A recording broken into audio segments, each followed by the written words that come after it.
Halo semuanya, welcome back to Self Upgrade. Hari ini kita mau bahas tentang finance.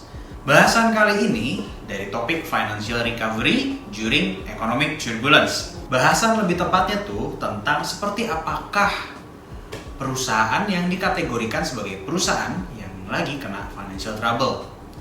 Jawaban paling gampang perusahaan yang nggak punya duit. That's it. Tapi kita nggak cuma buat bahas itu doang. Karena sebenarnya kalau punya uang pun bisa juga bermasalah. Dan tanda-tanda gampangnya, pernah nggak punya uang tapi kita nggak bisa bayar ke supplier? Atau kalau udah bayar ke supplier kita juga nggak bisa gaji karyawan? Atau pokoknya intinya mah kewajibannya lebih besar daripada yang kita mampu untuk bayarkan. Nah kalau udah kayak gini kita harus cari tahu nih, apakah kita merugi?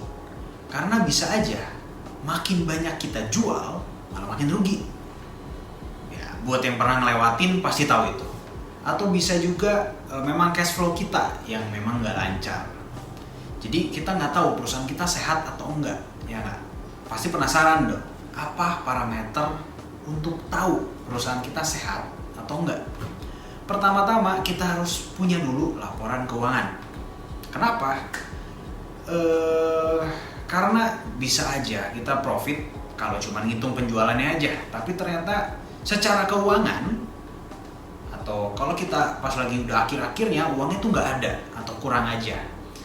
Nah disitulah kita harus tahu sebenarnya biaya-biaya kita ada apa aja. Profit is good. But pertanyaannya, berapakah net profit yang kita punya? Kalau hitungan kasarnya ternyata net profit lebih rendah daripada bunga deposito, ngapain kerja susah-susah, ya nggak? Uangnya semua taruh aja di deposito, dapat uang lebih profit. Tapi nggak gitu juga kan caranya. Makanya kita di sini mau ngebahas itu.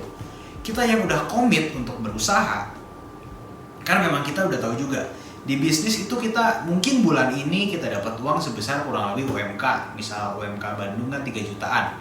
Bulan depan mungkin bisa 10 kali lipatnya, bisa dapat 30 juta. Tapi juga jangan lupa, kalau kita juga mungkin dapat minus 100 juta misalkan. Karena biaya-biaya yang banyak dan kita harus keluarin. Ya kan, yang namanya usaha seperti itu. Disinilah kenapa laporan keuangan itu penting. Untuk keep track apa yang terjadi di perusahaan kita. Misalnya net profit kita rendah. Coba dilihat, apa yang kemahalan? Apakah bahan bakunya kita beli kemahalan? Atau anggaplah memang bahan bakunya segituan. Oke, apakah kita harga jualnya terlalu murah? Ya nggak? Atau misalkan harga jual juga segitu memang, apakah kita tidak produktif? Ya nggak? Atau apakah ada uangnya kepake ke bidang lain yang tidak efisien gitu kan? Jadi ya memang kitanya tidak produktif. Jadi memang ada berbagai macam aspek yang harus dicek untuk kita kenal perusahaan kita sebenarnya sehat atau enggak. Jadi intinya untuk awal-awal biar kita tahu sebenarnya keadaan perusahaan kita seperti apa, kita butuh laporan keuangan untuk kita cek dan kita baca. Oke? Buat yang mau sharing atau diskusi, leave me a comment down below. Buat yang enjoy video kayak gini, jangan lupa buat like dan subscribe to get notified. Gue bakal sangat appreciate dukungan kalian. Kita ketemu lagi di video selanjutnya. Selalu jaga kebersihan, stay safe, stay healthy, stay curious. See you.